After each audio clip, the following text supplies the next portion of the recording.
પણ જટો કહે જટડીને કાક લેને કાક દે. ભરતભાઈ જટો ને જટડી વાતું કરતા બાપુ ટૂંકી વાત કરું કે હામી જે ચિતા હળગે છે ને, જટો કહે જટડીને કાક લેને કાક દે.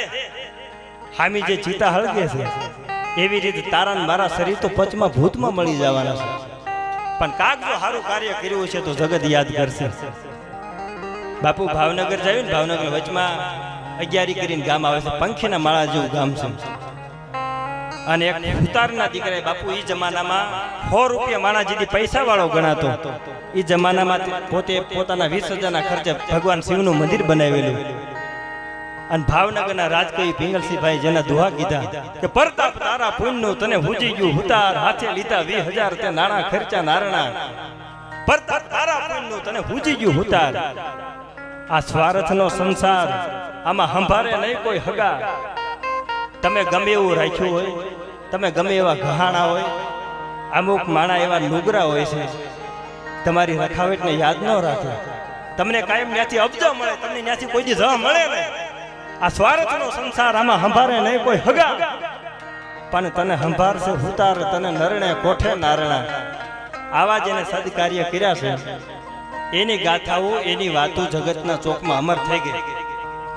બાકી પછી ખોટી આડોડાઈ કરવામાં, ઈર્ષા કરવામાં પોતાનો સમયને વેડફી નાખે અને પાછા કે અમને કાંઈક નડે છે.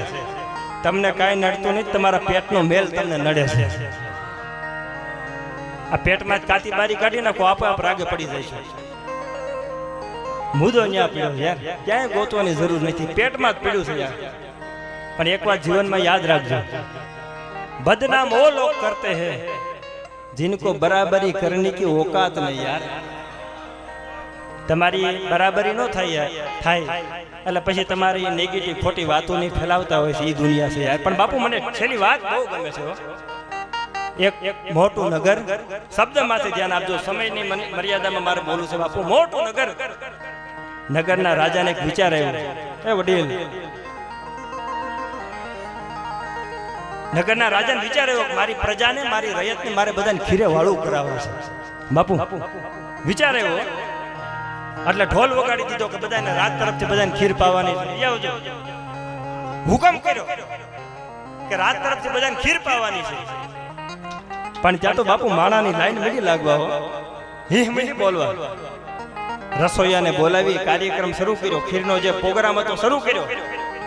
અને એમાં બાપુ રસોઈયાની નજર નથી, એવી રીતે ખીરમાં 2 ગરોળી પડી ગઈ અને આખી ખીર ઝેર બની ગઈ. અને એ ખીર જેને ખાધી હજારો માણાના ધીમ ઢળી ગયા, હજારો આમ લાશું પડેલી. બધી વાતો થવા મંડાણી, રાજા તો પાપીઓ નીકળ્યો, જેને પ્રજાને મારવા માટે છે કાવતરું કર્યું, રાજા તો પાપીઓ છે. કોઈ એવી વાતો કરી કે બાપા રસોઈયાના પેટમાં પાપ છે, એને પ્રજા માથે દાજ છે એટલે આ કાવતરું કર્યું. બધી બાપુ વાતો થવા મંડાણી. અને રાજાને વિચાર આવ્યો કે મારા કારણે એટલું બધું માણા મરી ગયું હોય તો હવે મારે જીવાય નહીં, મારે મરી જવું છે. રાજપાટને ઠોકર મારી અને નીકળી ગયા. આવું ઘેઘોર જંગલ, 1.5 વીઘામાં વટલાયું પાથરીને જોગદર પગબાસન વાળી શિવના ઝાપ ઝપા મંડી ગયા છે. આવું જંગલ, અને એમાં કુવાના કાંઠે આવીને રાજા ઊભા છે, જેને નક્કી કરી લીધું છે મારે જીવવું નથી, મરી જવું છે. હજી આમ કુવામાં આમ ધૂપકો મારે ન મારે ત્યાં તો પંડ કતન લટ પીંગળી, જેનો હલકે ખપર હાથ, ઓથર ખંડ માંથી ઉતર્યો હતો ભવ કાટણ ભવનાથ. હર્ષદ બાપુ જેવા જોગંદર બાવલીએ બાવડું ઝાલી લીધું કે બાપા મરી જવાનું કારણ કે બાપુ મેં મારી પ્રજા માટે ખીર બનાવી હતી અને ખીર જેને ખાધી ને બધા મરી ગયા. બાપુ મારે જીવવું નથી, મારે મરી જવું છે. પણ ભગવાન કોણ હતા? હું શરૂઆતમાં બોલ્યો, ભગવે મેં ભગવાન છુપા હૈ, માનવ તું પહેચાન. દ્વારિકા વાળો હોય તોય ભલે, અને ગઢિયાનો ઠાકર હોય, દાન મહારાજ હોય તોય ભલે. એને એવું કીધું કે રાજન, તમારે મરી જવું હોય તો કઈ વાંધો નથી, પણ મારે તમને એક વાત કરવી છે. શું વાત છે? કે તમને ખબર નથી, તમારા રસોઈયાને ખબર નથી, એવી રીતે ખીરમાં 2 ગરોળી પડી ગઈ, એના કારણે ખીર ઝેર બની ગઈ, એના કારણે માણા મરી ગયું. આમાં તમારો કઈ વાક નથી, તમારા રસોઈયાનો કઈ વાક નથી. એટલી વાત કરી ને રાજાના આંખમાંથી આહુડા પડી ગયા કે બાપુ આટલું માણા મરી ગયું તો આનું પાપ કોને લાગશે? આ પાપ તો મને લાગશે ને? કે ના, તમને નહીં લાગે તો કે તમારી હકીકત જાણ્યા વિના જોયા વિના જેને ખોટી વાતની ઉડામણી કરી ને આ બધું પાપ એને લાગવાનું છે. તમારે ઉપાધિ નથી કરવાની, તમારે ઉપાધિ નથી કરવાની, તમારા રસોઈયાને ઉપાધિ નથી કરવાની. એક વાત જીવનમાં યાદ રાખજો, બધાને કહું છું, કોઈ દિવસ કોઈ પણ માણસનું હકીકત જાણ્યા વિના જોયા વિના કોઈ દિવસ કોઈ પણ માણસની ખોટી વાતની ઉડામણી નહીં કરતા. અને ઉડામણી કરો તો પાછું ભોગવવાની તૈયારી રાખજો, કારણ કે જે કરશે તે ભોગવશે. ભવસા ઘરમાં ફરશે, બંટી કેરા બીજ વાવીને કમોત ક્યાંથી લણશે? મધુસૂદન છે નામ હરિનું, કોઈનું મધ નહીં રાખે, કાકરાની પેઠે એનું કળાક કાઢી નાખશે. કોઈને રોવરાવી બાપુ, કોઈને રોવરાવી અને જેને રાજા બનવાના સપના જોયા ને, મારા દાન મહારાજે કાયમના માટે એને નોકર બનાવીને રાખ્યા છે અને બીજાને રાજી કરવાની ભાવના રાખીને મારા ઠાકરે એને રાજા બનાવીને ફેરવ્યા છે. આ મારો ઠાકરનો ન્યાય છે યાર. કુદરતી કાયદો જ્યાં ચડ્યો માનવી, ભણેલી વિદ્યા સર્વે નકામી. આ ઠાકર છે. ઠાકરની જેટલી વાતો કરો એટલી થોડી પડે.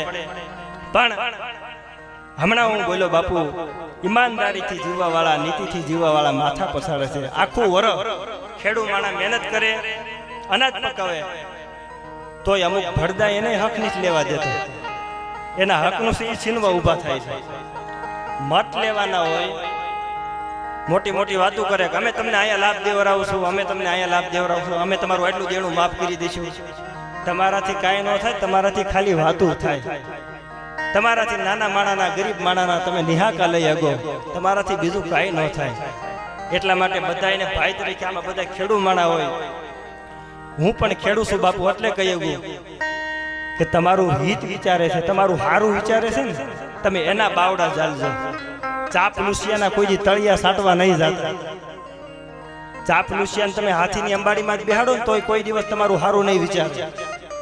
એટલે ઈમાનદારી હોય, જેનામાં ખાનદાની હોય, જેનામાં દયા હોય, એનું બાવડું ચાલજો. ત્યારે મને ઘણી બધી વાતો યાદ આવી. પેલા છેલ્લી બે કડી ગાય અને પછી ભૂરા ભગતને આપણે ડાયરામાં આનંદ કરાવવો છે. જ્યારે